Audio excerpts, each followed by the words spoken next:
안녕하세요. 여러분의 석쌤입니다. 오늘 이 시간에는 사회 1단원 단원평가 여러분들이 매우 어려워했던 1단원 단원평가 문제풀이 영상을 찍어보도록 하겠습니다. 1번부터 차례차례 가도록 할 테니 집중해서 여러분들이 틀린 문제 위주로 한번 우리가 같이 공부를 해봅시다. 조만간 갑자기 시험을 볼 수도 있으니까 여러분들 긴장하시고요. 우리 한번 다시 공부해 봅시다. 자, 1번입니다. 다음 빈칸에 들어갈 인물은 누구인가? 이렇게 물어봤는데요. 자, 여기 보면은 우리나라 첫 번째 대통령, 바로 우리가 나오죠. 1대 대통령은 이승만 대통령으로서 3대까지 우리가 대통령을 했었다라는 걸 알 수 있었죠. 자, 다음 2번입니다. 4.19 혁명이 일어난 까닭을 모두 고르라고 했으니까 최소 2개 정도 되겠죠. 기억 3.15 부정선거를 바로잡기 위함이다. 그렇죠. 우리가 이승만의 부정선거를 바로잡기 위해였으니까 기억은 맞는 선지죠. 자, 니은 남북한 통일정부는 우리가 들어본 적이 없죠. 자, 바로 디귿으로 넘어가겠습니다. 이승만 정부의 독재에 반대하는 거 맞습니다. 우리가 3.15 부정선거를 한 번 더 대통령을 하려는 이승만의 독재를 반대하기 위해서 4.19 혁명을 일으켰죠. 자, 고로 정답은 기억다 디귿이고요. 자, 리을 한번 봐볼게요. 이승만 대통령이 자리에서 물러나는 것에 반대 아니죠. 찬성이겠죠, 오히려. 자, 다음 3번입니다. 4.19 혁명의 결과로 알맞은 것을 두 가지 고르시오라고 했죠. 대통령 직선제가 시행됐다. 아니죠. 원래 직선제로 시행이 됐었죠. 자, 두 번째 6.29 민주화선언. 이거는 6월 민주항쟁의 결과이죠. 자, 3.15 부정선거 무효가 되었다. 그렇죠. 우리가 이렇게 4.19 혁명을 일으켜서 3.15 부정선거 무효가 됐었죠. 일단 3번. 자, 4번. 이승만 대통령이 자리에서 물러났죠. 그렇죠. 우리가 하야했다고 그때 표현을 했는데 고로 3번과 4번이 맞는 선지죠.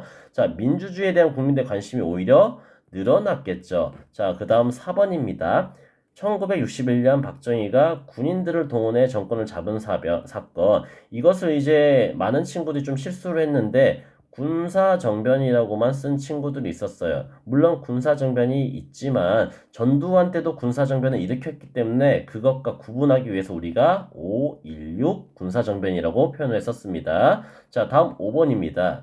유신헌법에 대한 설명으로 알맞지 않은 것은 어느 것입니까? 라고 우리가 했을 때 1972년 10월에 공포된 헌법이다. 맞죠? 자, 그리고 두 번째 직선제를 이때 간선제로 바꿨습니다. 맞습니다. 자, 그리고 대통령 할 수 있는 횟수 제한을 없앴다. 그렇죠. 우리가 원래 3번까지였는데 이거를 무제한으로 이렇게 만들었다고 했었습니다. 자, 그리고 4번 국민의 권리를 대통령이 마음대로 제한할 수 있는 내용이었죠. 그렇죠. 우리가 그래서 긴급 조치를 통해 가지고 자유와 권리를 박탈할 수 있다고 했었죠. 자, 그리고 5번 유신헌법 선포 후에 박정희 정부는 국민들의 민주화 요구를 받아들였나요? 아니죠. 민주화 요구를 거절하고 그리고 통제하고 그랬습니다. 고로 정답은 5번이라고 할 수 있겠네요.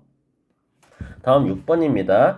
다음 빈칸에 들어가 인물의 이름을 쓰시오. 자, 박정희 사망 이후에 될 것이라고 생각했지만 누가 다시 군인들을 다시 정변 일으켰죠? 아까 말했던 전두환 아저씨가 우리가 다시 군사정변을 일으켰다고 말을 했죠. 자, 다음 7번입니다. 5.18 민주화운동에 대한 설명으로 알맞지 않은 것을 고르라고 했네요. 자, 기억, 마산에서 일어났나요? 아니죠. 광주에서 일어난 민주화 운동이죠. 자, 두 번째, 니은, 전두환은 시위를 진압할 계엄군을 보냈나요? 그렇죠. 계엄군이란 우리가 군대인데 일종의 이런 시위를 진압하는 그런 군인이라고 생각을 하면 되겠습니다. 자, 디귿, 그럼 니은은 맞는 선지고 기억이 일단은 알맞지 않는 거니까 기억을 쓰겠습니다. 자, 그리고 시민들은 시민군을 만들어 군인에게 대항했죠. 그래서 시민군들이 총과 칼로 군인들과 같이 대항을 했던 것을 우리가 사진으로 많이 확인했습니다. 자, 그리고 폭력적인 진압으로 많은 사람이 다치거나 죽었나요? 그렇죠. 선생님이 저번 수업 시간에 말했듯이 헬기로도 이렇게 총을 쏴가지고 아주 폭력적인 진압이 있었다고 선생님이 말했죠. 그러면은 여기에서 알맞지 않은 선지는 기억 말고는 아무것도 없네요. 자, 다음 8번 넘어가겠습니다.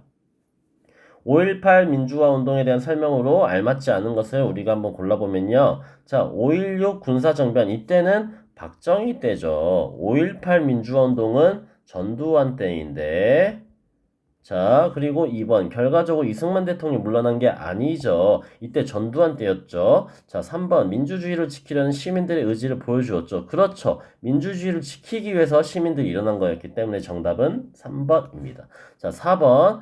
전라남도 광주에서 일어난 시위가 전국 시위였나요? 아니죠. 우리가 언론 통제를 했고 또 택시 운전사라는 영화에서 볼 수 있었듯이 그 도로를 통제했기 때문에 아무도 이렇게 새어나가지 못했던 광주에서 일어난 폭동으로 그때 왜곡이 됐었죠.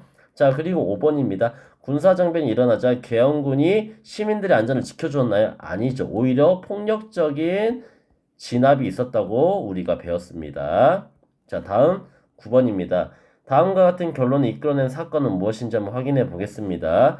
당시 여당 대표는 직선제를 포함한 시민들의 민주화를 받아들이겠다고 발표했다고 하는데 자, 이거는 그 당시 6월 민주항쟁 1987년에 일어난 6월 민주항쟁을 위해서 6.29 민주화 선언의 일부였던 내용이었죠. 고로 정답은 2번입니다. 자, 다음 10번. 다음은 6.29 민주화 선언의 내용 중 무엇을 나타낸 것이라고 우리가 한번 확인해 보겠습니다.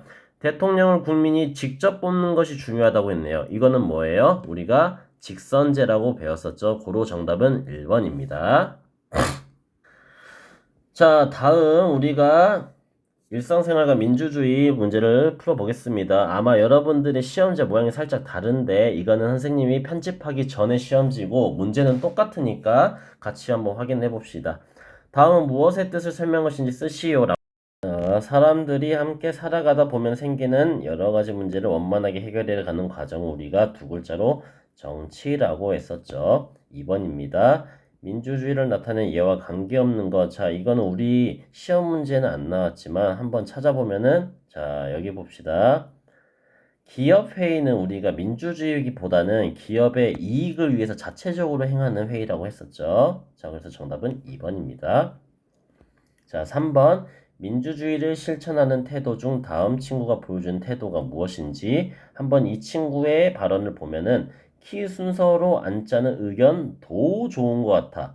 자, 이 말은 마치 본인의 생각과 다르지만 그 상대방의 의견도 괜찮다는 의견을 말한 거죠. 이거는 뭐예요? 우리가 관용이라고 볼 수 있겠죠. 서로 나와 상대가 다름을 인정하고 받아들이는 태도라고 했습니다. 이거는 양보와 타협과 살짝 헷갈릴 수도 있는데 이거는 본인의 것을 조금 죽이고 그 다음에 양보하고 내어주는 건데 이거는 그냥 내어주기보다는 상대방의 의견대로 하자는 것보다는 상대방의 의견도 일리가 있다라는 측면에서 살짝 헷갈리지만 1번이라고 볼 수 있겠죠.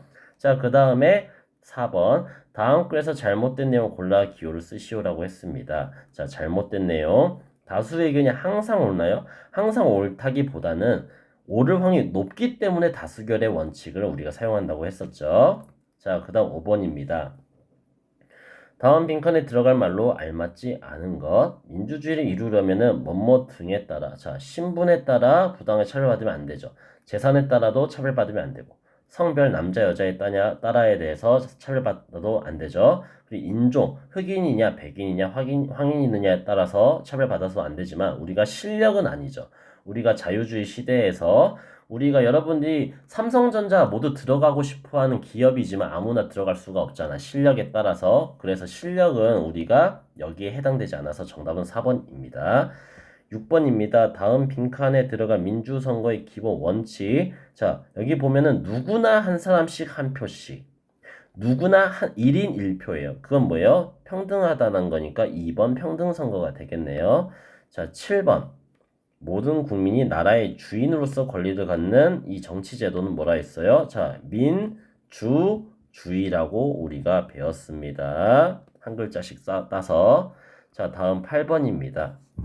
다음 보기에서 오늘의 사회 공동의 문제를 해결하는 모습을 알맞지 않는 것. 자, 우리가 참여 방식이라 했죠. 일단 대규모 집회로 본인들의 이런 의견 참여 방식 중에 하나죠. 그리고 문제 해결 방식이 평화적이고 민주적입니다. 자, 그렇죠. 우리가 보통은 평화적이고 민주적으로 이렇게 한다고 했었죠. 그리고 정보통신기술의 발달에 따라서 누리소통망 서비스를 이용한다고 했는데 이건 약간 SNS 이런 걸 표현하는 거죠. 자, 그리고 예전보다 더 많은 시민이 사회 공동의 문제를 해결하는 데 참여하고 있다고 하는데 이것도 맞는 말이죠. 자, 일단은 옳지 않은 거라고 했으니까 선생님이 지금 착각했는데, 자, 주로 대규모 집회라기보다는 집회는 가끔 열리는 거고, 주로는 우리가 투표라든지 아니면 이렇게 SNS, 그리고 이렇게 좀 이렇게 대규모 부담스러운 방식은 별로 안 쓰죠. 자, 그래서 정답은 기억이라고 하겠습니다.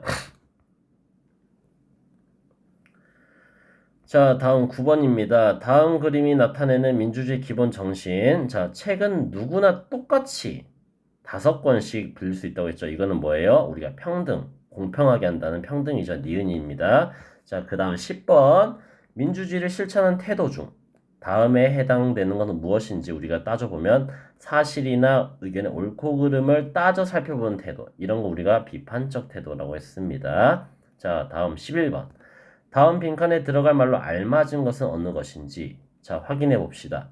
상대방에게 어떤 일을 배려하고 서로 협의하는 태도를 뭐라고 했어요?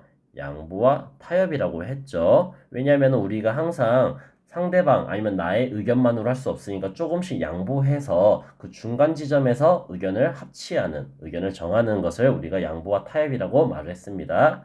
그리고 12번. 민주선거의 기본 원칙과 뜻이 다르게 설명된 것은 어느 것인지 봅시다. 1번 비밀선거는 직접 한다? 아니죠. 이거는 바로 우리가 직접 선거였고요. 자, 두 번째 누구나 한 표씩.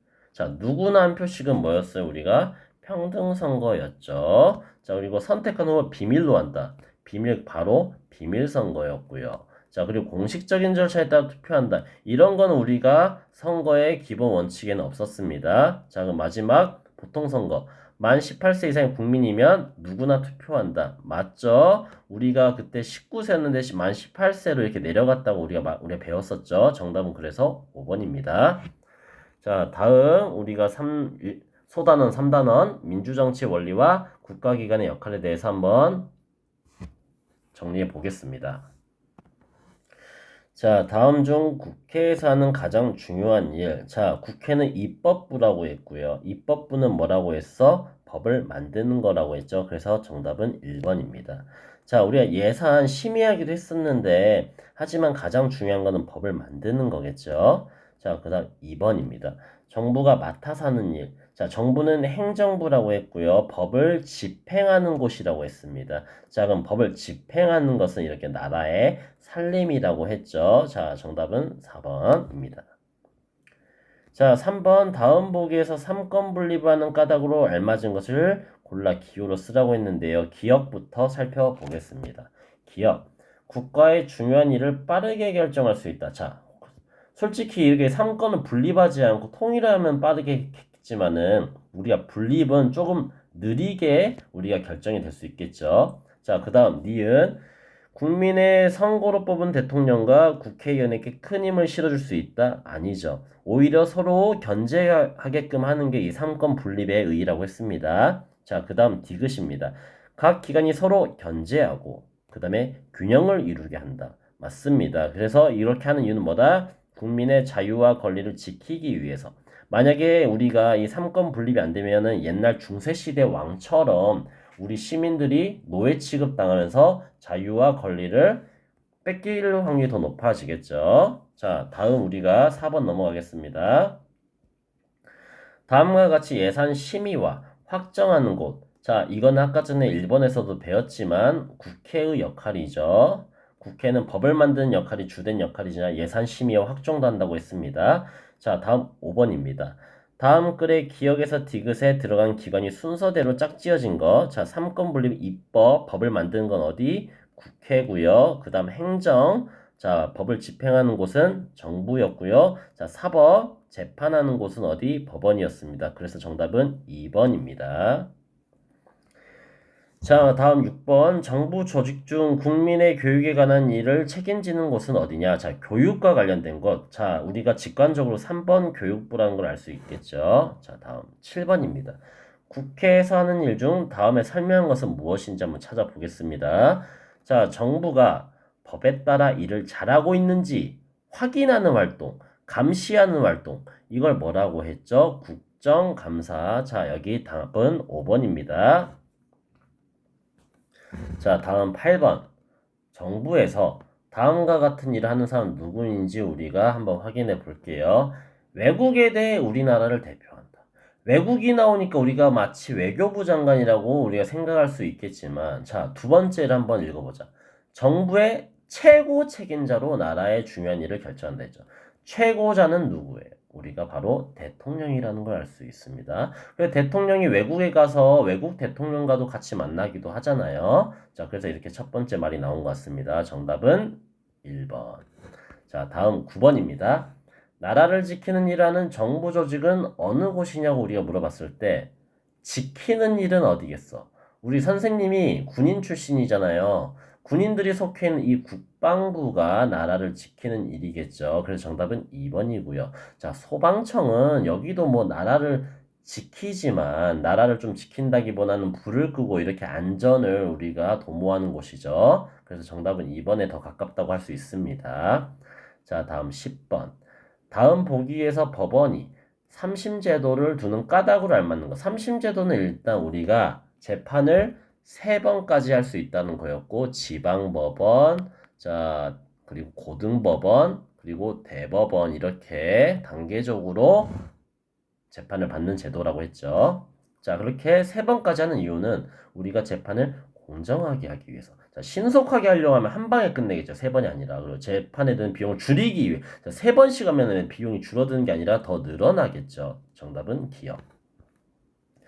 자, 다음 11번입니다. 우리나라의 권력 분립이 바르게 설명된 것은, 자, 법원. 법에 따라 재판한다. 맞습니다. 바로 정답이 나와버렸네. 자, 국회. 법에 따라 국가 살림하는 것은 어디예요? 우리가, 자, 정부죠. 그리고 국가를 다스리 법을 만드는 것은 국회고요. 자, 법에 따라 사실 보도를 한다. 이거 언론인데 여기는 권력 분립 해당이 안 되죠. 권력 분립은 법원, 국회, 정부에만 해당되는 사안이죠. 자, 12번. 대통령이 외국을 방문하거나 특별한 이유로 일하지 못할 때는 대통령 임무. 자, 대통령이 1등이면은 그 다음이 누구라 했어? 2등.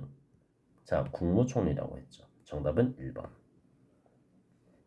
다음 중 법원에서 볼 수 없는 사람. 자, 우리가 여기 보면 검사도 있고, 판사도 있고, 변호사도 있고, 피고인, 고소를 당한 사람도 있었지. 근데 법무부 장관은 법원에는 없고, 법무부라는 중앙청사, 여기는 어디 있어? 세종에 있는 곳이었죠. 막 교육부나 이런 곳. 자, 그래서 정답은 5번입니다. 자, 14번. 다음에서 설명하는 일을 하는 기관 어딘지 한번 확인해 볼게요. 자, 여기 보면은 대통령이나 국무총리와 같이 지위가 높은 공무원이 큰 잘못을 저질러 국회에서 파면을 요구. 그러니까 탄핵을 요구하는 거야. 탄핵을 요구하면은 이것을 최종적으로 심판하는 곳은 어디라 했어? 자, 탄핵을 요구하는 곳은 국회지만, 자, 그래서 심판하는 곳은 우리가 헌법재판소라고 했죠. 정답은 4번. 자, 15번. 다음 보기에서 우리나라의 국가 권력을 나누어 맡고 있는 것을 모두 골라 기호를 적으라고 했네요. 자, 우리가 권력을 나누어 있다는 건 뭐야? 권력 분립이었고 우리는 이게 3권이 분립이 돼 있었으니까 3가지를 찾아야 돼. 먼저 국회 법 만드는 곳, 언론은 아니라고 했죠. 자, 법원. 자, 법을 재판하는 곳. 자, 정부. 자, 법을 집행하는 곳. 그래서 정답은 기역, 디귿, 리을이었고 언론과 시민단체는 이 국가 권력이 아닙니다. 자, 16번. 다음과 같은 내용이 명시되어 있는 우리나라 최고의 법규. 자, 최고의 법규 뭐라 했어? 자, 최고의 법규는 헌법이라고 했죠. 그 다음에 법률이잖아. 맞죠? 법률은 국회에서 만들어지는 법이고요. 자, 이거는 최고법은 헌법이라고 우리가 배웠죠.